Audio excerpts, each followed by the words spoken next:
Hello friends, I am back with my series of SIP, Story of Impressive Person, where I invite some impressive person in electrical field, other field, who can guide us, who can give us lesson to move forward in the life. Basically, legends are the persons who love their work and country, who work selflessly and passionately for the society, and who understand the role to be played for the betterment of the society, who knows the responsibility of giving back to the society after they have learned. Today, I am very lucky and very happy to share with you that respected Sunil Sood sir has accepted my invitation. He is a person who has devoted his life for energy efficient in India, solar energy, Grah Shiksha Kendra, HEM, and last but not the least, Mission Sustainable India.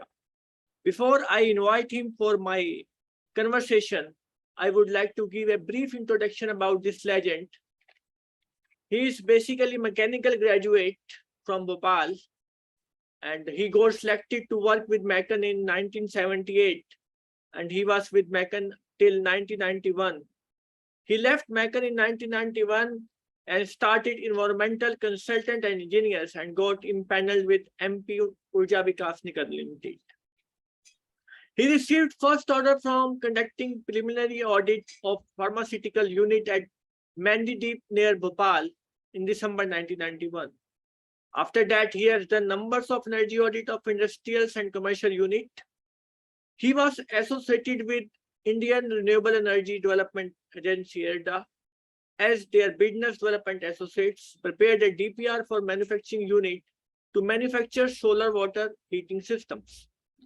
He has worked with Terry Bangalore and prepared training manuals and country reports on energy, also organized training program under the AICT schemes.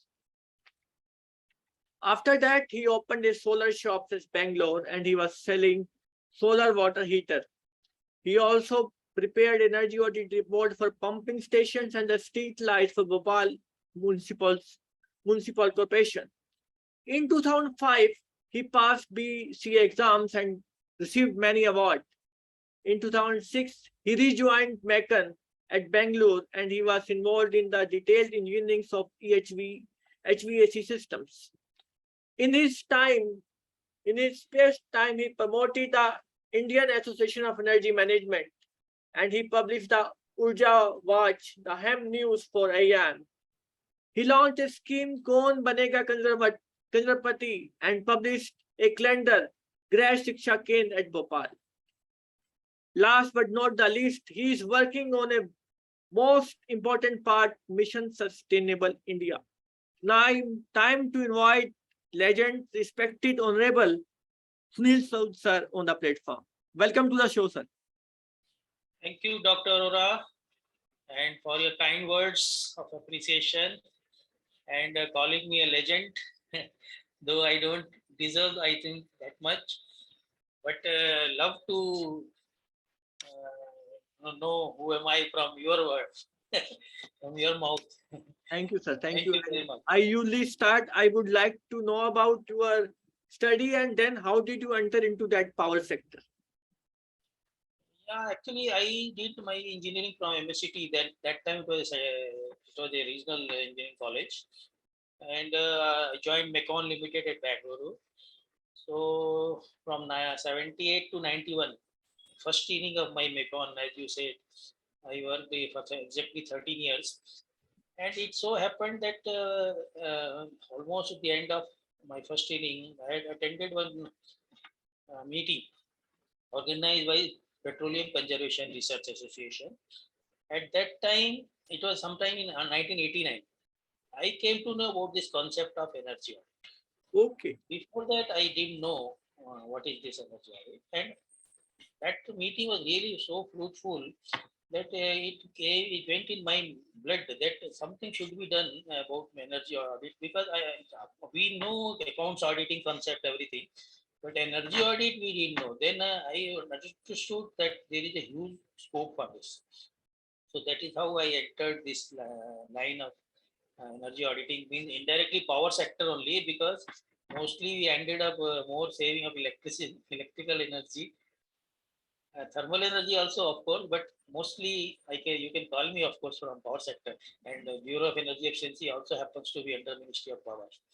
Thank you. Great. And kindly share your experience with Meccan and why did you leave in 91 and rejoined in 2006? We would like to know that thing. That is again, it is linked with my, that we can say that I got this disease, conservaria, what I call it. I happen to suffer from this conservaria, like malaria. 91 ki something I should do for conservation, energy conservation. So, and also of course there were some personal issues that I had to come back to Bhopal from that. Okay. So I got opportunity to first work with Blue Star Limited, and then you see it is all destiny also many times, because without me even attempting, there was a advertisement about energy auditors in the Madhya Pradesh Urja Vikas. So I applied and I got the empanelment as an energy consultant, and that is how my journey of energy auditing started in December 1990.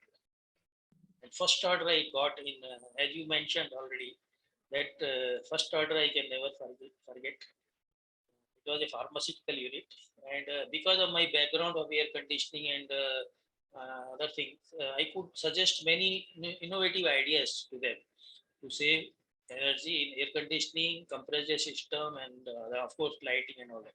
So it was a great start, very satisfying start. Great, sir. Great.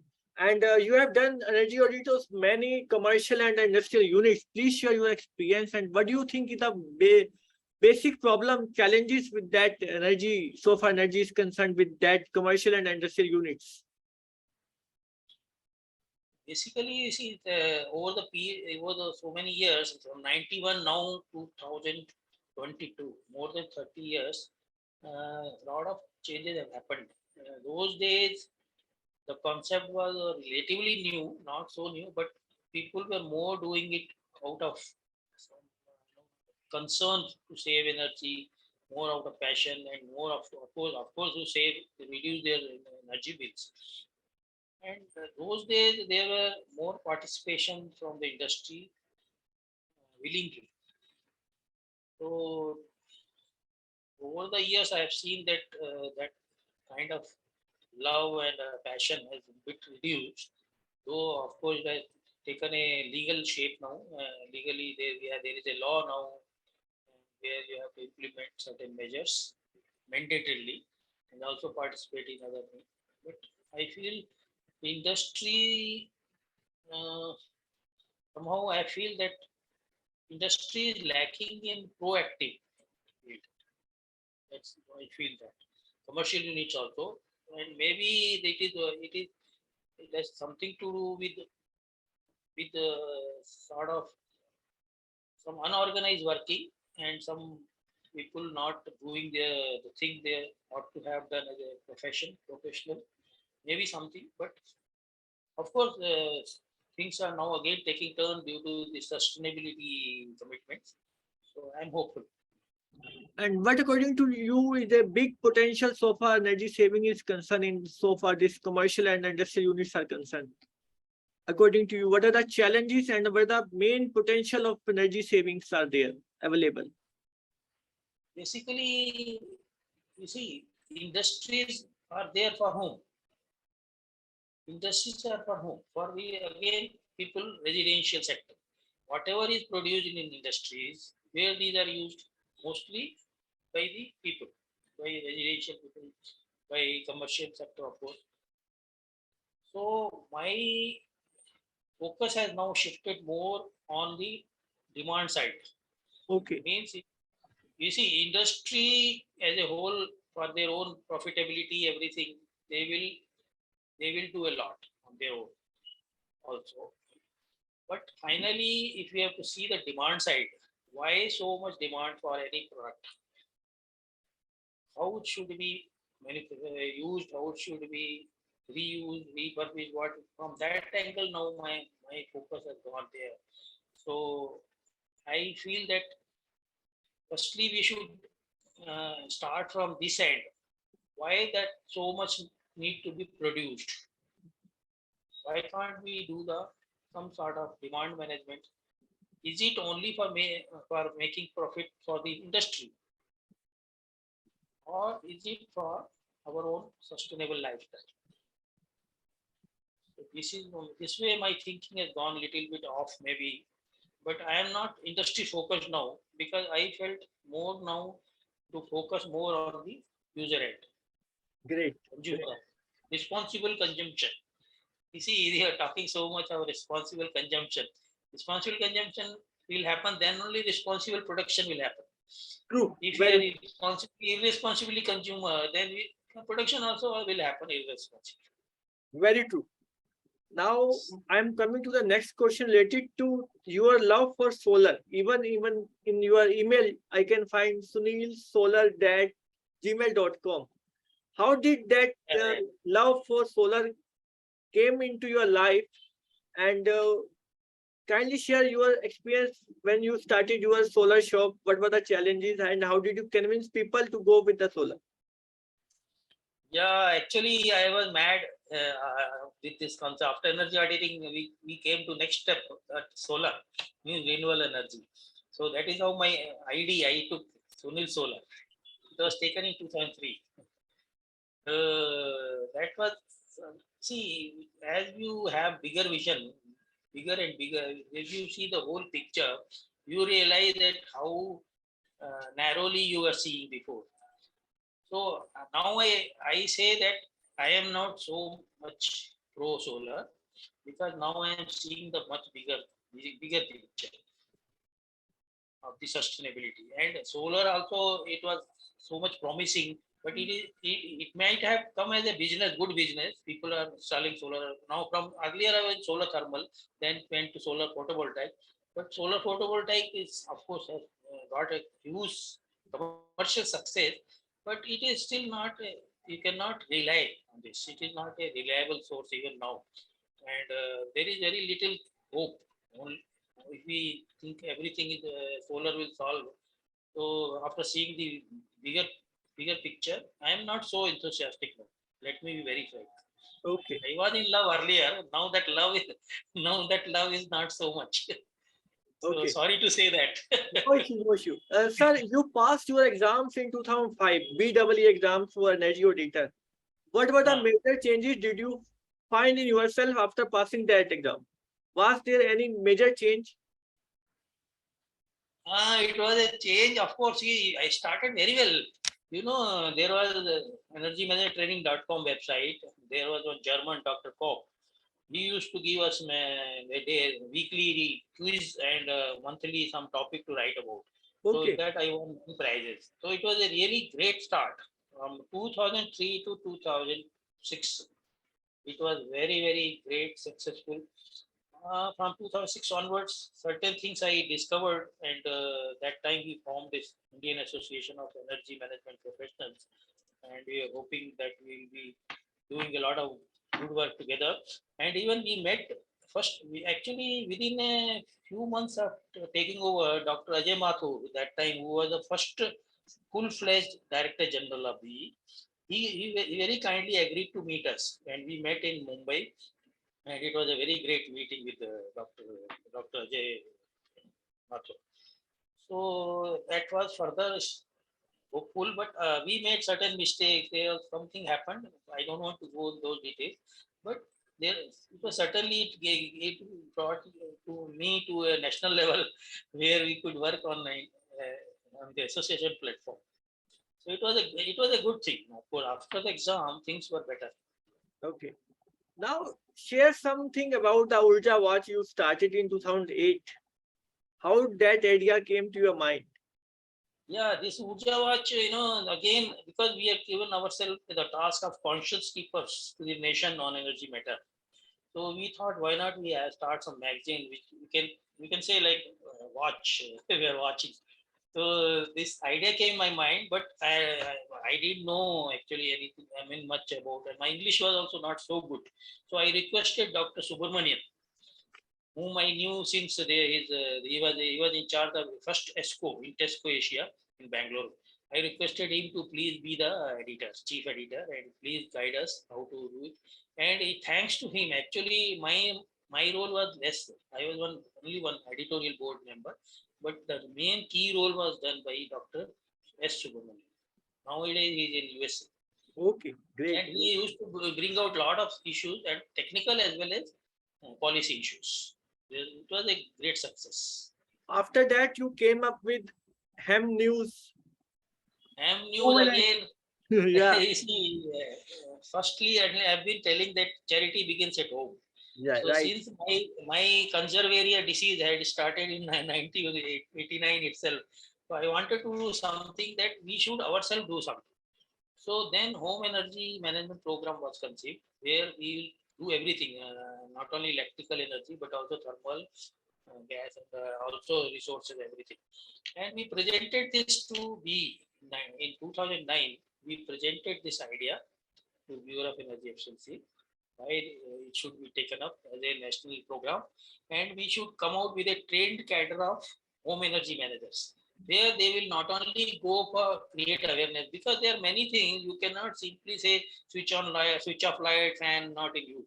There are many techniques which need to be explained to the household people, like how to set the thermostat, a fridge, how to set the thermostat. Great. So many things need to be explained. So there is a need for a trained cadre. Then we explained it, and it was appreciated also. Unfortunately, it couldn't materialize, but we went on doing on our platform, our IMP platform. We organized many training programs, and in our own house we did.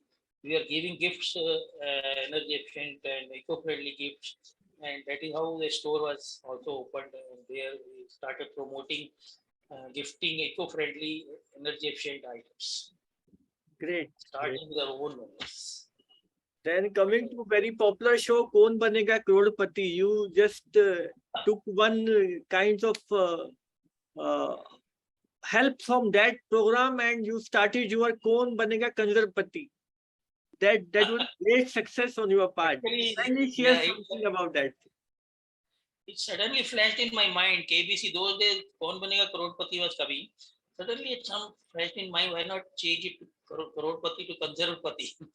Then that time I was in Mekon Ranchi, and Mekon CMD happened to be my batchmate also.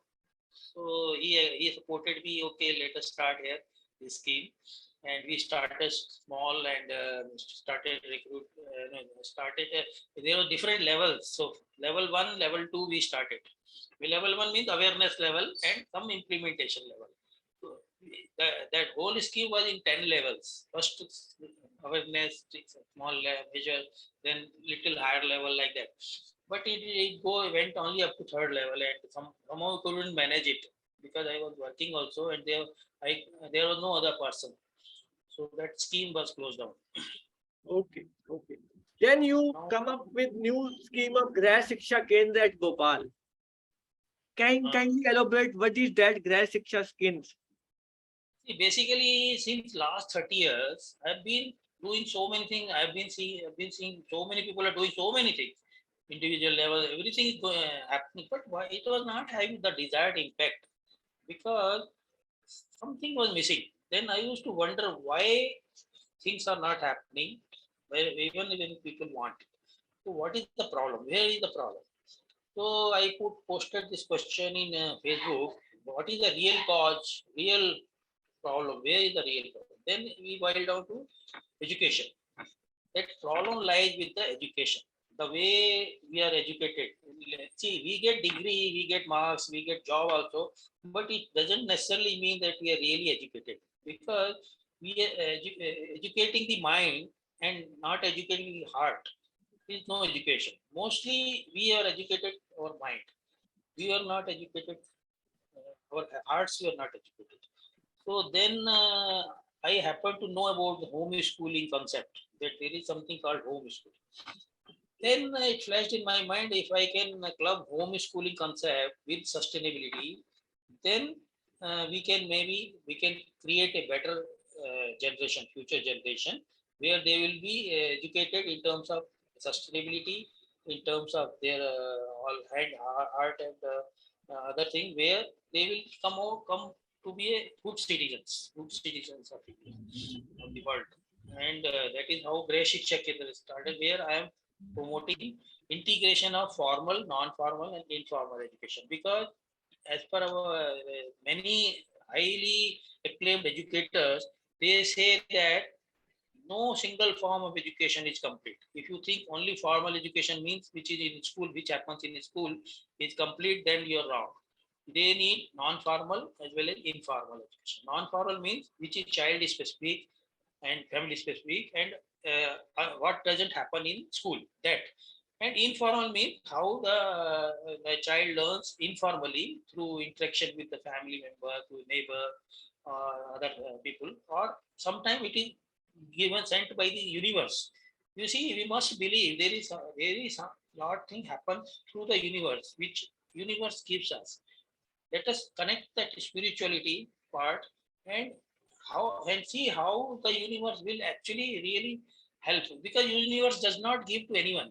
Universe sees whether he is fit to receive it. Then how to make the child receive that universe from the universe, something which comes directly from the universe. It is a fact. So how to do that? So that comes under informal. So once you club formal, non-formal, and informal education, it will be the real perfect education. And then you don't have to lecture anyone. Use water judiciously, use energy judiciously, or don't do this, don't do that. You no need, because the child will already be ready for that. So this is what is basic check-in about.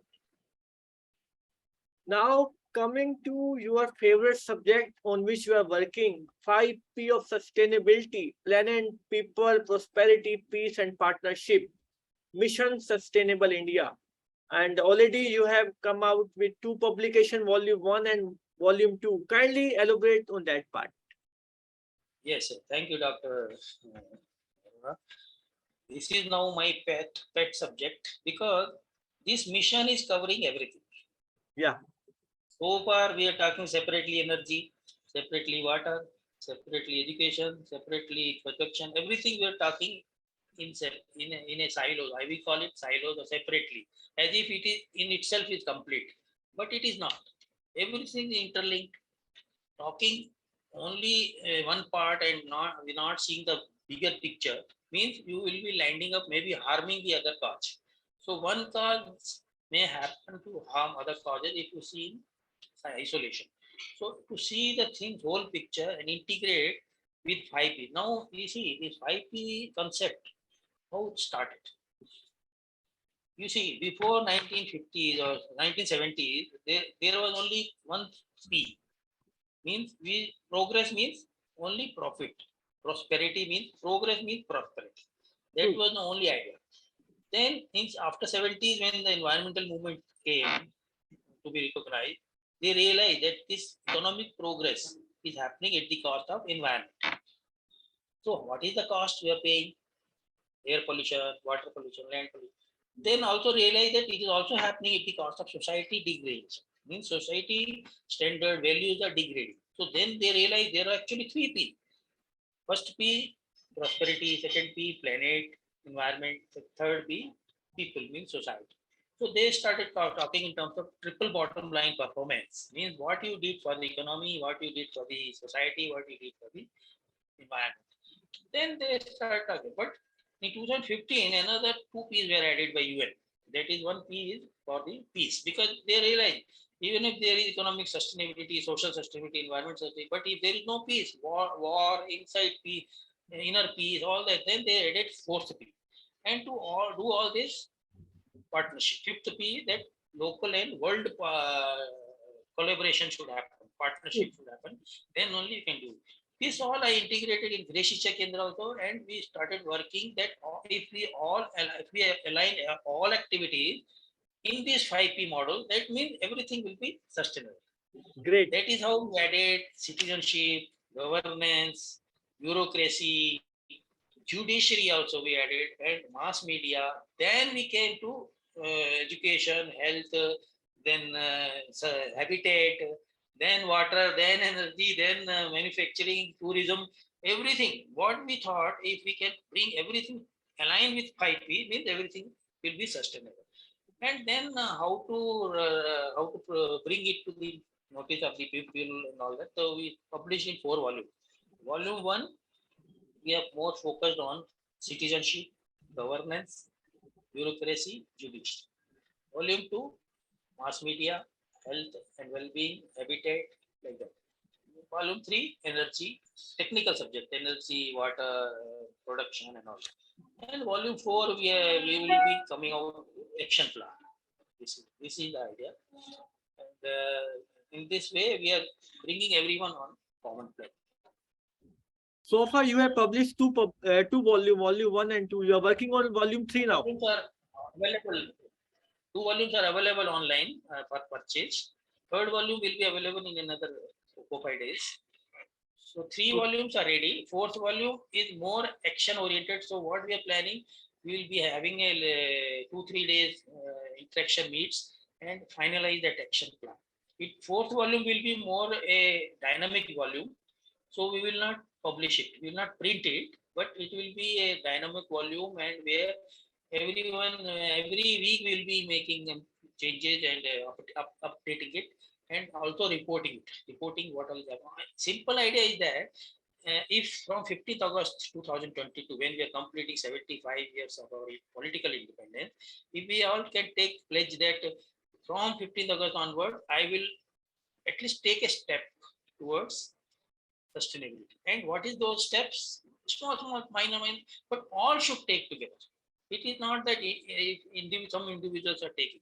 So we will be submitting it to the government, requesting Modi ji to please give a call that at least small steps all should take together. Like COVID was handled. COVID situation was handled like this only. If all are not doing together, then COVID could not have been controlled. True. So such steps have to be, call has to come from top, and all should do those small things together. Then step by step, we will take a path which will lead India to a sustainable development path starting from 15th August to. Great idea, great idea. And last but not the least, we need a piece of advice from legends to grow and glow. Kindly give piece of advice for the youth in India, youth abroad, so that they can move on the footstep on yours and get success as you have already achieved.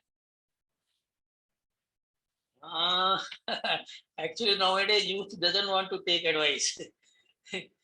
So it is a bit dangerous to advise our young generation because they, frankly speaking, they have been the